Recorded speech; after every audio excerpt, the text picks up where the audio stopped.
Welcome to r/am I the a-hole, where OP's father-in-law wants to try her breast milk. What?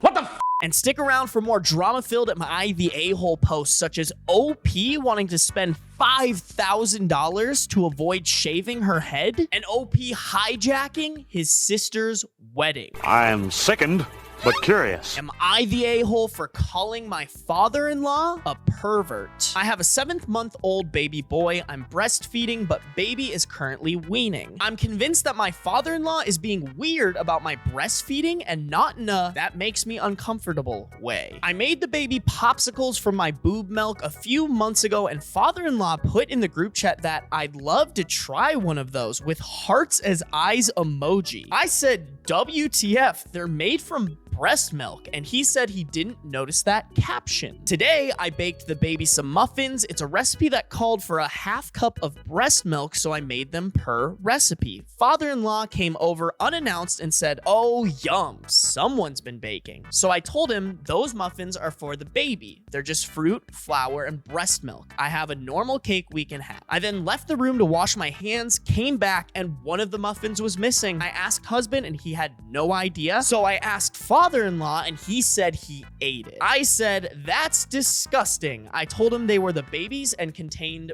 breast milk. He doubled down and said, it's okay because breast milk is vegan. Note, no one in this story is vegan. I told him he's a creepy pervert and to get the F out of my house. Husband is baffled by the whole thing and was convinced it was a misunderstanding, even though I explicitly said they're made with breast milk. Father-in-law said, I'm a because I'd made loads and the baby wouldn't miss out. Mother-in-law was blowing up my phone until I asked her if she was really okay with father-in-law drinking milk that came directly from my breast. I think she didn't get the whole story. My sisters say it's effing gross and father-in-law is a weirdo. So there's an update on this. Before that, I think it's so abundantly clear that she is not the a-hole. That's weird. Also, what the hell was that vegan comment? The update goes, I asked my husband what he thought I was mad about. He was in the room, but on the other side and occupied with the baby, and he said he didn't realize that his dad actually ate the muffin. He thought I was pissed because he was messing with them. He also didn't remember the group chat incident, but agreed that both incidents together is creepy. I called mother-in-law to clear the air, and she revealed that father-in-law has always been very interested in lactation, and she actually only fed my husband for 4 months and always behind a locked door. Apparently, he moved jobs after a woman complained that he kept intruding on her, pumping in a designated space in the office. I've told them father-in-law is not welcome around me and have asked for our key to our house back. I shared the concerns about him tampering with my milk and contaminating it, and also that if his own wife wanted him locked out, then I'm entitled to that too. That is extremely weird. The fact that you have to be in a situation like this is terrifying. Clearly not the a-hole. I do have to say about the mother-in-law though, clearly she knew her husband had these interests. And I'm not saying that you're required by any means to fulfill your partner's interests without you being comfortable with it. I'm sure his communication probably sucked too because he's a really creepy dude. But I think it's somewhat wrong for her not to at least explore the possibility of him enjoying lactated milk from his wife. And it's probably why he acts out in these super creepy ways. Not gonna go as far as say she's the a-hole, but like might be indirectly kind of responsible, not really, but also kinda. I could be very wrong on that, as well as any other opinions that I share within these videos. Even if you don't agree with me, I would love to know what you think in the comments below. Would I be the a-hole to pay $5,000 to not shave my head? I, female 36, got a severe case of Guillain-Barré, a condition where a minor infection causes the immune system to attack the sheath around the nerves. My case was severe and I lost all strength in and control of my arms and legs. My face, arms, torso, below the waist, and legs all feel like I put them to sleep, and there's almost no feeling in those areas. I was in the hospital for 3 weeks. I required an ambulance to get me out of bed and appointments for 3 months. I have very long hair down to my butt. It's always been very important to me. It makes me feel like me, which is super important when I have lost everything else. I have lost all ability to do things I'm passionate about. Laying in a hospital bed is havoc on the hair. I asked my wife, 43 33 female, to brush it out several times, but it never happened. She's done what I needed otherwise. It did hurt a bit as she knew how I felt about my hair. I asked the care staff at the hospital, but they were all too busy. By the time I got home, my hair was in a horribly tangled braid. Pre-illness, I could have gotten it free in a few hours, but I couldn't control my hands at all. At this point, my wife made a half effort to untangle it, but lacked the patience for it. She called a few stylists to see if someone could come to our house to work on it, but no dice. Over the next 3 months lying in bed, my hair transformed into a hard, matted baseball on top of my head. When I could get out a bit, we tried a few local stations, but they had no idea how to fix it. All suggested shaving it off, and that hurts my heart a lot. It would take 6 years to grow back. This brings me to the issue. There is a salon 9 hours away that specializes in this issue. I have an appointment next week after an 8-week wait. The problem? They believe it'll take 20 hours over 4 days to fix it. The appointments will cost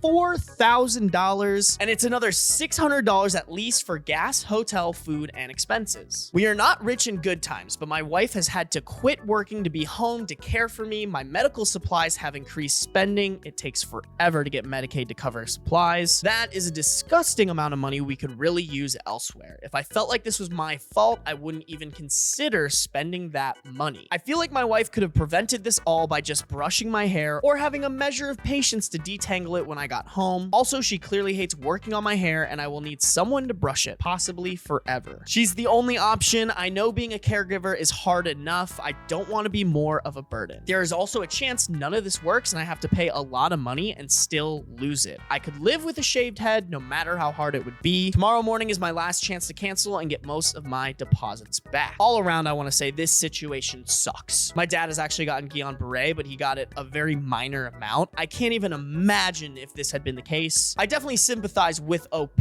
but it is very clear, especially from the last couple paragraphs, it is not a good use of your money to spend $5,000 to untangle your hair. I know it's a super important thing to you. The medical bills are stacking up. You're not going to work anytime soon, and your wife has quit to take care of you. If you want a surefire way for your wife to resent you, go for it. Am I the a-hole for telling my sister? I would say, I told you so, if she gets cancer. I, female 27, really enjoy motocross, and although I am an amateur, I spend a lot of my time and money on it. My sister, female 31, has always kind of despised the sport. She is always saying that it's dangerous and that I shouldn't be doing it because I will get hurt. 3 weeks ago, I fell on a jump and broke my ankle and shattered my knee. It is still unsure what kind of recovery I will make, and I was, and still kind of am, mentally in a bad place as well. Like I said, I really love drifting around on my motorcycle, and I would be devastated if I can never do it again. When my sister came to visit me at the hospital, the first thing she said to me was, "I told you this would happen." I was shocked by this, especially because she did not say anything else after that. No empathy or compassion at all. It almost seems like she was happy to finally be proven right. For context, my sister has been smoking cigarettes for the past 14 years. I have never really said anything bad about it, except for when she asked about it or tried to convince me of the benefits of it. So when she said, "I told you so" to me at the hospital, I replied with, "Nice response. I will remember it when you get lung cancer." She got incredibly upset and called me a and left. I have not spoken to her since, but I have gotten some angry texts from our parents saying that I crossed the line. I don't stand behind what I said because I would never do that to her if she would get lung cancer, but I meant it more as an example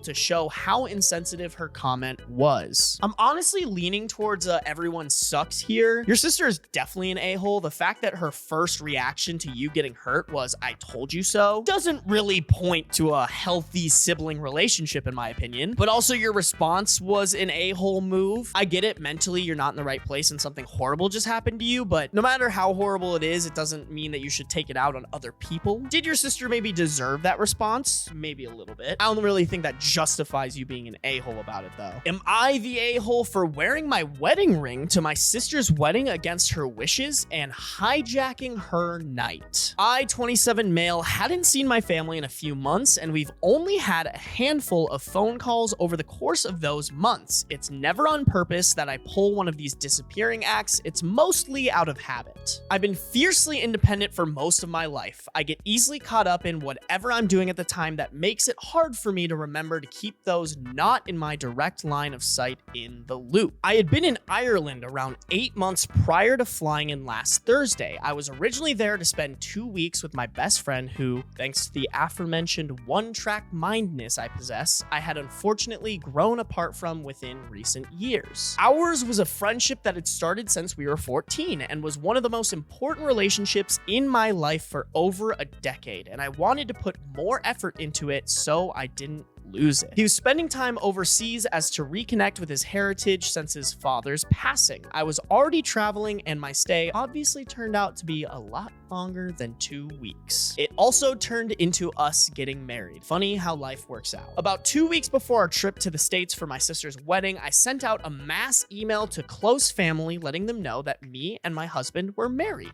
I wanted to assuage any possibility of us stealing any thunder right from the get-go. My mom replied that she was hurt and she wasn't told sooner or allowed to be there, which I understood. It seemed her mood flipped by the time we met in person, however. Rehearsal dinner was on Friday, and that was where we all met up for the first time. My mom was overjoyed to see me and my partner and spent a large part of the night telling stories about how she had always predicted there was always something different about my friendship with him compared to others I was close with in high school. It was a very sweet moment. But at the end of the night, my sister pulled me aside and asked if we would not wear our wedding rings to her ceremony. I was confused, so I asked why. She said I was taking the attention off her and she was already bitter that I was hijacking her rehearsal dinner. More family might take notice if I wore my ring tomorrow and cause a similar incident. I refused. Like I mentioned before, the ceremony was beautiful, but she didn't speak to me for the rest of the weekend and we ended up leaving the reception early. Personally, I'm thinking they're the a-hole here. I'm honestly thinking they're the a-hole for even sending the email in the first place. You can't just sporadically get married like that and not expect it to be the talk of the town the next family reunion. I don't even get why he sent the email in the first place. That is not how you deliver the news of, hey, I got married to your family. That's like the worst thing he could have done. Obviously, hindsight is 2020, but it's a no-brainer that this is a big thing that could cause a disturbance at a wedding. If I could have told him what to do, I would have said, don't send the email, leave your rings at home, bring your partner, and just say you guys are dating. Then once the wedding's over and a couple of weeks go by, you can send your crappy email or tell them in person like a good person would. Am I the a-hole for disposing my pads in my boyfriend's bathroom? My boyfriend, 23 male, and I, 18 female. I'm not sure how I feel about that age gap. Have been together for about 3 months now, and this is the first time I've spent the night over at his flat while I was on my period. Since yesterday, I've been changing my pads in his bathroom, and each time I wrap the used pad in a plastic wrapper and put it in the trash can. The trash can has a lid, and there's a plastic garbage bag in there, so the pad was touching nothing but the trash that was already inside. I genuinely didn't think it was a big deal until my boyfriend took out the trash this morning and noticed the plastic wrappers in the bag. He knew they were the packaging for my pads because he had seen them before, and quite outraged, he asked whether my used pads were also in that bag. I told him yes, and he dropped the bag, calling me disgusting and telling me to take out the trash myself. I did, but then asked him where else I should have put my pads, and he told me I could have just kept them in my purse until I got home. I'm staying at his place for 3 nights because we both have some time off, and I wasn't going to keep my used pads in my bag for days on end. Imagine the smell. He stated that he didn't want my blood all over his trash and that I should find another way to dispose my pads ASAP. I don't think my attempt of an explanation why period blood isn't as disgusting as he thinks it is got through to him, and he's quite set on his opinion. I think he was a bit childish because I don't understand how an adult straight man can be disgusted by period blood, but when I texted my brother, 19 male, about it, he sided with my boyfriend. Bro, what is up with all these made boys being afraid of period blood? Why? And especially like this, like, do they think the period blood is gonna jump out of the trash can and attack them? Also, this is a 23-year-old dude. You're telling me you can date a borderline minor, but you can't deal with a pad with period blood on it? Get the out of here, bro. Absolutely not the a-hole. I hope this boyfriend has at least some redeeming qualities. If not, drop him. And also slap around your brother a little bit. He needs it. That's all the Am I the A-hole posts I had for you guys today, but make sure to subscribe. I got a Today I Effed Up video coming out on Wednesday. Until then, guys, go watch a couple of my old videos if you haven't yet, and I will see you guys next week.